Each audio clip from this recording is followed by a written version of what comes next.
माहौल, अपने लिए नाम, इज्जत, शोहरत, ठीक है, सब कुछ आप यहाँ से हासिल कर सकते हो। ऐसा कुछ भी नहीं है, अगर आप ऑन पैसिव को समझ जाते हैं तो आप हासिल नहीं कर सकते।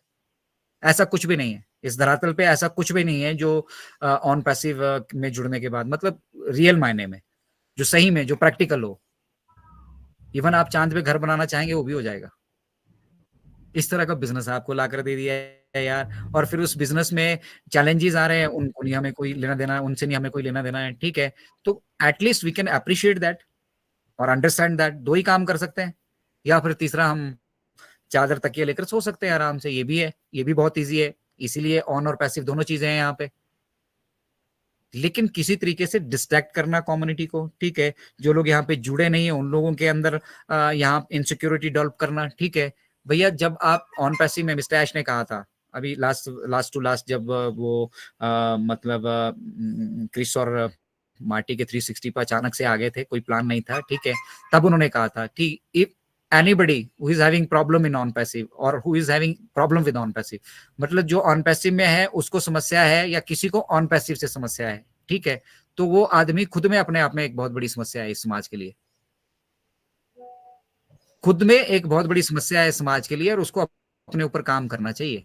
और इससे बेटर कुछ कर सकता है तो वी विल वेलकम हम वेलकम, मैं स्वागत करूंगा उसका। आपको आगे ले जाने की जितनी संभव कोशिश होगी हम करेंगे। तो ये युग परिवर्तन है, और एक युग एआई का अभी बन रहा है जिसमें कंपटीशन की कोई कमी नहीं है, कोई कमी नहीं है कंपटीशन की। और मिस्टर ऐश ने कहा था internet and AI both are equal now, both are powerful now. AI भी उतनी ही पावरफुल है अभी, इंपैक्टफुल है जितना इंटरनेट है। और इंटरनेट का अब गुजारा एआई के बिना नहीं होने वाला है, और एआई का गुजारा इंटरनेट के बिना नहीं। एक दूसरे के पूरक भी है, लेकिन दो धारी तलवारें हैं। कुछ इसको अच्छे के लिए यूटिलाइज करेंगे, कुछ इसको बुरे के लिए यूटिलाइज करेंगे, ठीक है ना।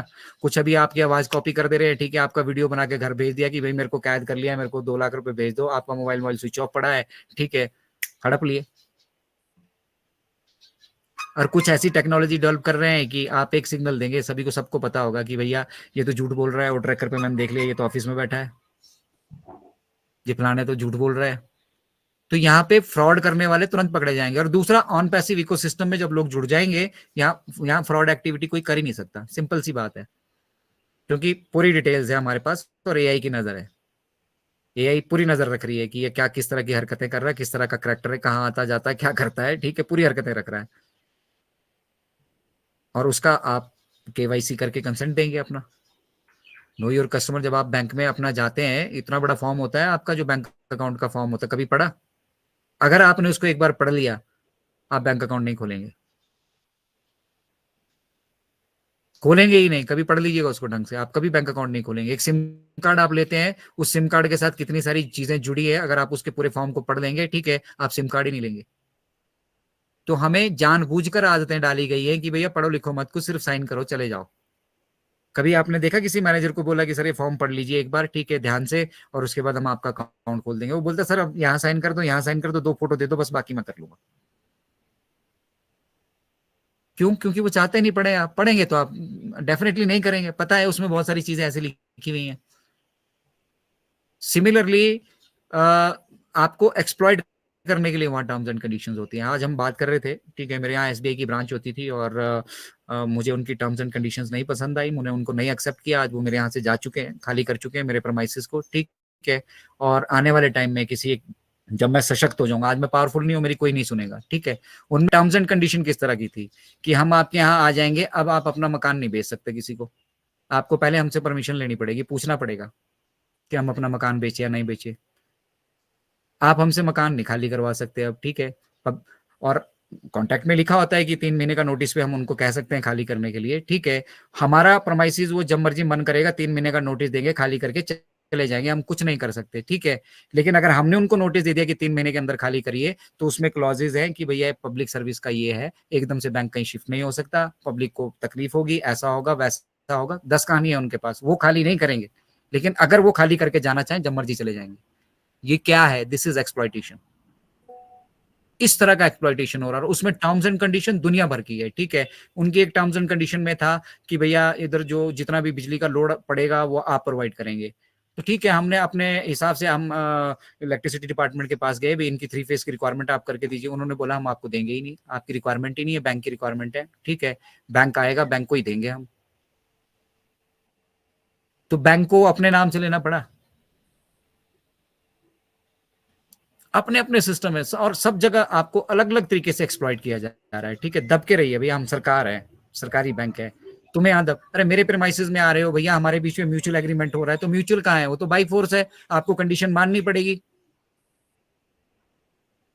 और अपने एडवर्टीजमेंट में और इन सभी चीजों में कहीं नहीं मेंशन करते कि हमारे एग्रीमेंट में ये कंडीशन है। वो तो जिस दिन आप एग्रीमेंट करने आते हैं आपको पता लगता है कि आपने तो अपने हाथ काट के दिए हैं, तो कभी भी आपको टांग सकते हैं सूली पे। मतलब आप अपनी प्रॉपर्टी का अधिकार खो देते हैं अगर एक सरकारी संस्था आपके यहाँ आके आपने उसको रेंट पे दे दिया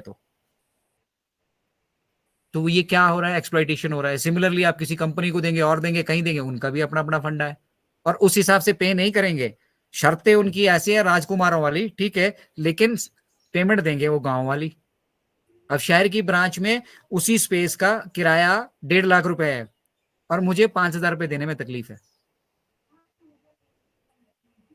समझ रहे हैं, एक्सप्लॉइटेशन इसको कहा जाता है। ठीक है, और ये बहुत तरीके से होता है, बहुत जगह होता है, बहुत जगह शोषण होता है। और ये शोषण किसी का ना हो, इसीलिए ये टेक्नोलॉजी डेवलप की जा रही है। वो खाई खत्म कर देंगे हम इंटरफेस ही खत्म कर देंगे, ह्यूमन इंटरफेस को हम जीरो कर देंगे।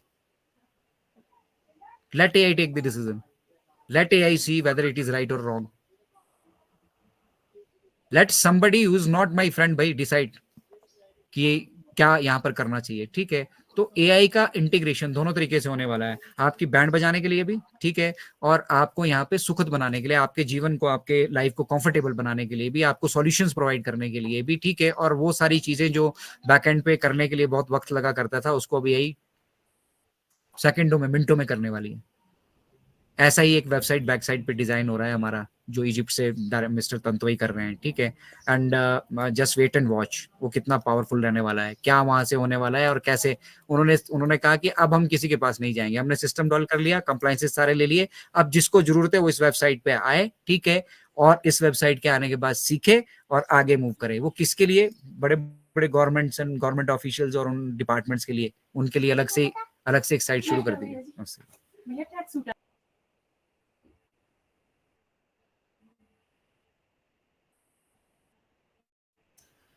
तो इस तरह का एक्सप्लॉइटेशन हो रहा है भाई साहब, और हम में से कोई आवाज नहीं उठाता है, कोई आवाज नहीं उठाता है। दिल्ली में एक लड़की का मर्डर हो जाता है, 50 लोग वहां से गुजरते हैं, कोई आवाज नहीं उठाता है।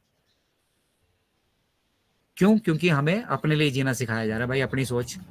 कल को अगर तू यहाँ इन लोगों के साथ उलझेगा, हो सकता है तेरे को मार दे। तो एक्सप्लॉइटेशन, आप किसी भी जगह पे चले जाइए, ठीक है, किसी भी आदमी को देखने, मैंने तो एडमिनिस्ट्रेटिव सिस्टम में आज तक ऐसा कोई, मतलब मुझे अफसर देखने के लिए नहीं मिला है ऐसा कोई। मतलब मैं 20 साल भारतीय वायुसेना में रहकर आया, ठीक है, और एडमिनिस्ट्रेटिव सिस्टम में तो आप लीजिए बाहर डीसी डीएम से लेकर, ठीक है, सबके साथ हमारे टाई अप्स रहे, उनके स्टाफ्स के साथ टाई अप्स रहे। ठीक है, लेकिन मैंने कहीं पे भी ऐसा नहीं देखा जहां पर मतलब कोई किसी को ये फिक्र है कि हम जनता के लिए कुछ करें। अपना विम्स एंड फैंसी देखी जा रही है। ठीक है, और खुद से ये चोरी करते हैं ना, ठीक है, बड़े बड़े लेवल की चोरियां करते हैं, और उसको क्या बोलते हैं, पर्क्स। ये तो फायदे है भाई हमारे पुलिस की पोस्ट में, मैं इस पोस्ट में हूँ। अरे भाई, जनता ने तुम्हें बिठाया है, जनता के सेवक हो तुम, नहीं मालिक हो जाते हैं वो जनता के। ठीक है, चाहे पॉलिटिकल सिस्टम को ले लीजिए, चाहे एडमिनिस्ट्रेटिव सिस्टम को ले लीजिए, ठीक है, वो जनता के सेवक होने की जगह जनता के मालिक बन जाते हैं। एडमिनिस्ट्रेटिव सिस्टम, गवर्नमेंट बेसिकली क्या है, गवर्नमेंट इज मतलब गवर्नमेंट में जितनी जो मशीनरी आगे को, वो सब क्या है, पब्लिक सर्वेंट बोला जाता है उनको। लेकिन मजाल है, आप किसी को, एक डीसी को बोलिए यू आर पब्लिक सर्वेंट, देखिए फिर कैसे आपको कानून सिखाएगा और उसी दिन अंदर कर देगा आपको। वो कानून नहीं, मतलब वो इस चीज को नहीं मानेगा कि I am a public servant, वो अपनी पावर दिखाएगा। तेरी हिम्मत कैसे होगी मेरे को ये बोलने की? भाई हिम्मत हुई, मैंने चुना है तुझे, ठीक है, तुम्हारे को शिक्षा व्यवस्था मिली, बढ़िया व्यवस्था मिली, तुम यहाँ से सिलेक्ट होके आए हो, सब कुछ आया हो, वो तुम्हारी काबिलियत है, ठीक है, लेकिन एट द सेम टाइम आप डीसी बने हैं किसके लिए? आप if you are district collector, तो डिस्ट्रिक्ट, पूरे डिस्ट्रिक्ट की जिम्मेदारी है ना आपके ऊपर, कि सिर्फ वो जो 2 4 5 पॉलिटिशियन या बड़े बड़े नाम बैठे हैं, ठीक है, जिनसे आपकी मतलब हवा टाइट करते हैं, जो आपकी, जिनसे आप डरते हैं, ठीक है, उनकी फेवर करेंगे आप?